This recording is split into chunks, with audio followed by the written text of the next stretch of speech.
राधे राधे भक्तों, जब प्रदोष व्रत गुरुवार को पड़ता है तो उसे गुरु प्रदोष व्रत कहा जाता है। शास्त्रों में प्रदोष व्रत का खास महत्व है। यह व्रत भोलेनाथ और माता पार्वती की आराधना के लिए समर्पित होता है। मान्यता के अनुसार प्रदोष व्रत में व्यापार और करियर में सफलता प्राप्ति होती है। इस व्रत को करने वाली महिलाओं के जीवन में कभी किसी प्रकार की कमी नहीं रहती है। साथ ही अविवाहित कन्याओं को अनचाहा जीवन साथी मिलता है। वहीं इस दिन रवि योग भी बन रहा है, जिससे इस दिन का महत्व और भी बढ़ जाता है। तो आइए जानते हैं इस व्रत में पूजा विधि कैसे करें और शुभ मुहूर्त क्या है। वैदिक पंचांग के अनुसार त्रयोदशी तिथि का आरंभ 9 अप्रैल की रात 10:54 से हो रहा है और यह 11 अप्रैल की रात 1 बजे तक जारी रहेगा। लेकिन व्रत का निर्धारण प्रदोष टाइम से होता है, इसलिए प्रदोष का व्रत 10 अप्रैल को ही किया जाएगा। अब इसमें हम शुभ मुहूर्त भी जान लेते हैं कि प्रदोष का शुभ मुहूर्त क्या है। इस दिन भगवान शिव की पूजा अर्चना प्रदोष काल में की जाती है। इस बार प्रदोष काल शाम 10 अप्रैल को 6:44 से रात 8:59 तक रहेगा। यही वह समय है जब शिव शंकर अपने भक्तों की भक्ति से प्रसन्न होते हैं और उन्हें कृपा का आशीर्वाद देते हैं। ऐसे में आप इस समय भोलानाथ की उपासना कर सकते हैं। अब हम आपको बता दें कि गुरु प्रदोष का क्या महत्व होता है। जब प्रदोष व्रत गुरुवार को पड़ता है तो उसे गुरु प्रदोष व्रत कहा जाता है। यह दिन गुरु बृहस्पति और भगवान शिव दोनों की कृपा पाने का द्वार खोलता है। गुरु प्रदोष व्रत पर भोलेनाथ की पूजा करने पर सुख समृद्धि की प्राप्ति होती है।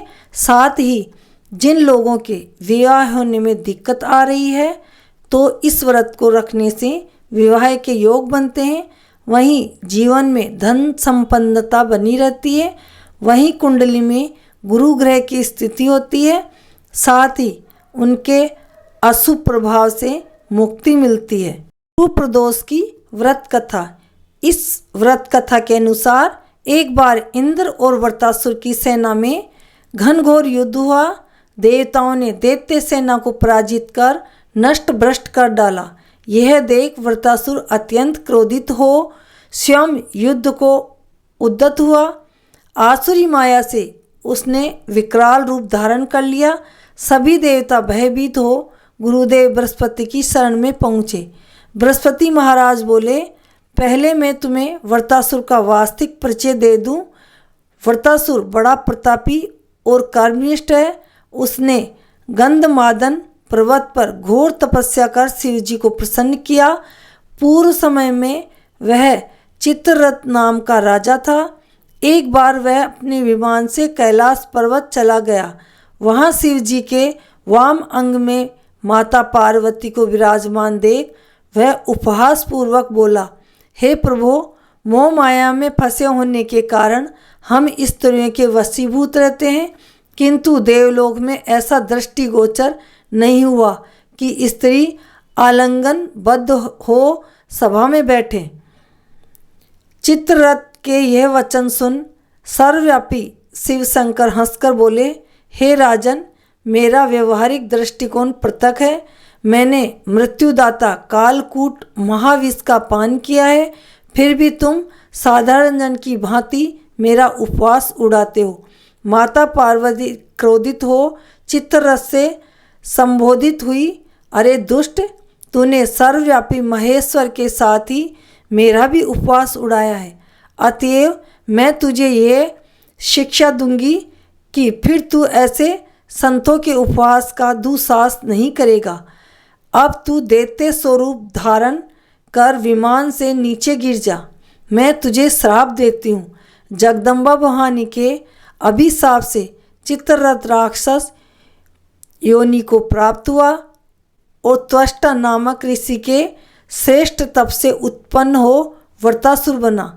गुरुदेव बृहस्पति आगे बोले, वृत्रासुर बाल्यकाल से ही शिव भक्त रहा है। अतः हे इंद्र, तुम बृहस्पति प्रदोष व्रत कर शंकर भगवान को प्रश्न करो। देवराज ने गुरुदेव की आज्ञा का पालन कर बृहस्पति प्रदोष व्रत किया। गुरु प्रदोष व्रत के प्रताप से इंद्र ने शीघ्र ही वृत्रासुर पर विजय प्राप्त कर ली और देवलोक में शांति छा गई। अतः प्रदोष व्रत हर शिव भक्त को अवश्य करना चाहिए ताकि भगवान शिव की कृपा पा सके और अपने जीवन में समस्त सुख भोग सके।